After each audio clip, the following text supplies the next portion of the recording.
Thanks for staying with us. Moving on now to the Punch. Import duty, bank plane grounded as federal government clamps down on private jets. FG withdraws 5 oil blocks from 2024 bid round. Senate resumes probe as AGF submits 30 trillion naira loan document. Japa, outrage as UK-based driver remains on federal government payroll. Suspected herders hack Ogun rice farmer to death. Picture story here. UN condemn Borno bombing. Tinubu vows to crush Boko Haram. TCN repairs plunge Ondo Ekiti to 2-month blackout. And police guard Rivers Hospital treating explosion suspect. Okay? No vex. So I was wondering, what is the bank doing with a private plane? But I have the... they're CEOs now. Bank. Need to go for international meetings. We just do it. Hey, what's your this Japa story, the BBC had done a report of a civil servant with the Federal Civil Service, who Japa since 2022. Yeah. And is 150,000 monthly unfailingly. Unfailingly, and I took it. I will take the full-up story in the Vanguard. And this individual... And he'll be among those shouting government is... Yes, so that he saw that the president has asked that all the civil servants who are abroad collecting money should pay back. He's doing better now. So he too is thinking of paying back. But when he left, he did not live with the mindset of the fraud. He arranged with his boss. Imagine That's why we are saying the bosses. He arranged with his boss that in case you cannot pay, he can be able to return. So he left the door open. While some people are in Nigeria genuinely looking for jobs, he left the door open. And since the door was open, they were just paying him. Wickedness at the highest. That's, you were not even working in that period of time. But you left door open. So what?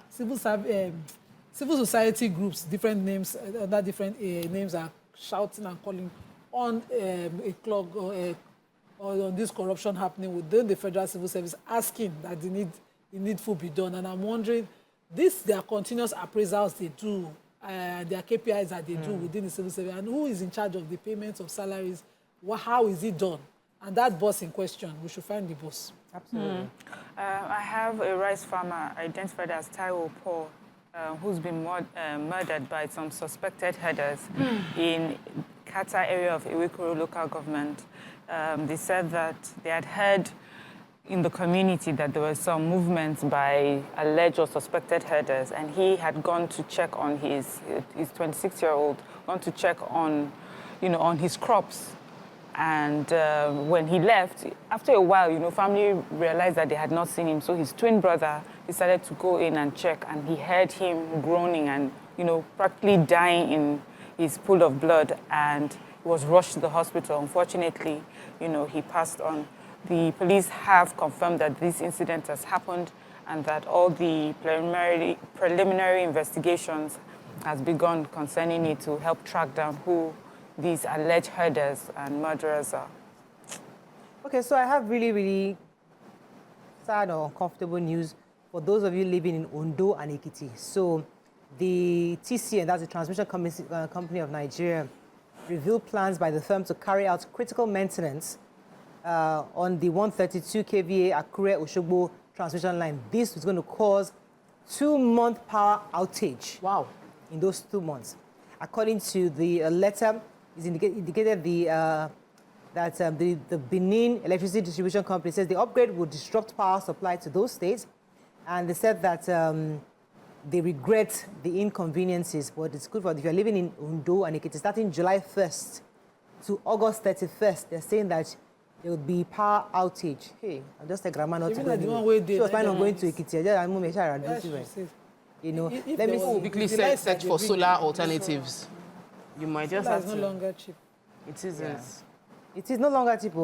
Said the planned work involves installation of optical ground wire and other activities, and might be obviously going to disrupt work and all that. Okay. So the major headline where I was talking about the fact that import duty and bank planes being grounded. The federal government, the Nigerian Customs Service has grounded a United States registered Gulfstream G650ER jet. It's belonging to a Tier 1 leading Nigerian bank, And this is supposed to commence the beginning of clampdown on a lot of private jet owners who have unpaid import duties running into billions of naira. They said that the plan was supposed to be from June 19th to July 19th, and they had given letters to everybody that it's supposed to be after that 1 month. If you don't make your payments, then they will clamp down on your ability to fly. But they discovered that Nigerians got the letter and started to start flying their plane out of the country to escape the exercise. So they said instead of waiting till July 19, they started implementing the clampdown right now using one bank. The Nigerian Customs Service also said that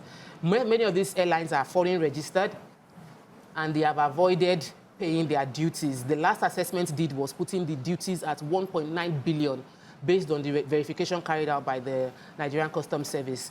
Both the NCAA and NAMA officials have received cancellation of previously granted flight clearance to this particular Gulf Stream. And this airline is supposed, this particular Gulf Stream is supposed to pay $65 million, and it's so they buy the private jet, register it abroad, come to Nigeria, use it based on Nigeria, and do not want to pay import duty for bringing the plane into Nigeria. You see, Nigeria, we have problems, though. Honestly. Sometimes I want to run away from this country when I hear things like this. Moving on quickly now to Vanguard. Agony as federal government's retirees grown under 230 billion naira pension arrears. Band A, I hope somebody took that story. Disco's monthly revenue rises 42.29% to, that's 142 billion. Who's paying that money? Exit of multinationals opportunity for local industry, says Man.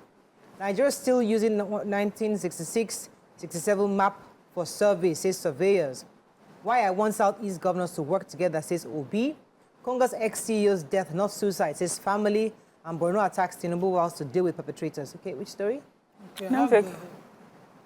Okay, yes, this human interest. Detectives, they say, are investigating the death of former Chief Executive Officer of Nigerian e-commerce giant Konga, Nick Imudia. We remember the story. It was reported that he had committed suicide, but now it looks like they're investigating a murder. His family are saying that, you know, the things that they find suspicious, that before the family was aware that he had passed, while he was in a hospital, trying to resuscitate him, media had taken up the story that he had committed suicide. So they feel that there's, you know, some discrepancies in what has happened, and that there was never a conversation with him and his brother saying how his properties should be distributed, or with his daughter. There was nothing like that. That this was a man who was, everybody knows him, very friendly person. He made fraternize quite easily. He had never been diagnosed with depression. And so, you know, the investigation is looking at his business associates to see what they can do. Even the police is saying that, you know, they are investigating a murder now and not suicide as was earlier reported. So the Director General of the Manufacturers Association of Nigeria, that's Shegu Ajayi Kadir, has contended, excuse me, that the recent exit of multinationals from the country is a golden opportunity for homegrown manufacturers to take that, the company to a proper manufacturing sector. Ajayi Kadir noted in the media chat that many of these multinationals have exited, and they've turned an opportunity to place in the spotlight on homegrown manufacturers. I mean, many have said that many of these companies took advantage of our lax government policies. The fact that even our issues of taxation, they've taken advantage of it. So many of them are leaving because obviously they can't adjust. So hopefully governments can provide credit to many of these companies to be able to build the manufacturing sector back in Nigeria. So while some civil servants outside the country who have Japa are enjoying salaries, retirees who are in the country who have served the nation, who have aged, are being owed their pensions, their gratuities, and every other payment that is due to them. According to the Vanguard, the federal government has failed to remit the first half payment for accrued pensions rights in 2024. According to the contributory pension scheme, they insist, that's the National Pension Commission insists that the federal government has paid up until March 2022, and they released funds for payment. But the Pension Fund Operators Association of Nigeria, that's the private ones, are saying they only released payment up until February 2023. Until now, since 2023 February, no payment has been released towards pensioners' payment. And you can see from the picture of the story, let me just be summarizing it. the pain and agony on the faces of those aged people sitting around. So when you sit in the abroad and you are comfortably laughing over The fact your that you collect regular salary for payments 2 because years. you are assumed to be working here, and you're earning both places and saying, what did Nigeria do for you? See what you are doing to you. To your fellow Nigerians. I have a very quick story. The Nigerian Institute of Surveyors had a conference in Edo State, and the president came out to say that Nigeria still relies on survey of 1966, 1967. That's what we used to map out our territories. He gave example of the fact that none of the states are putting enough investment into the survey of these areas, and the acknowledgement of surveyors and their importance in mapping out our boundary are not so good.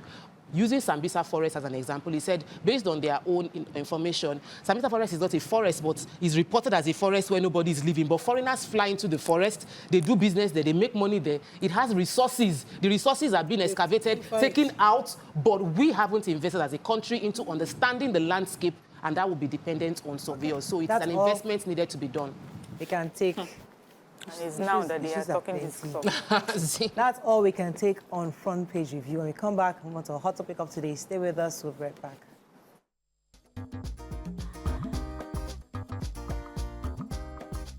Stay tuned. Your View will be right back.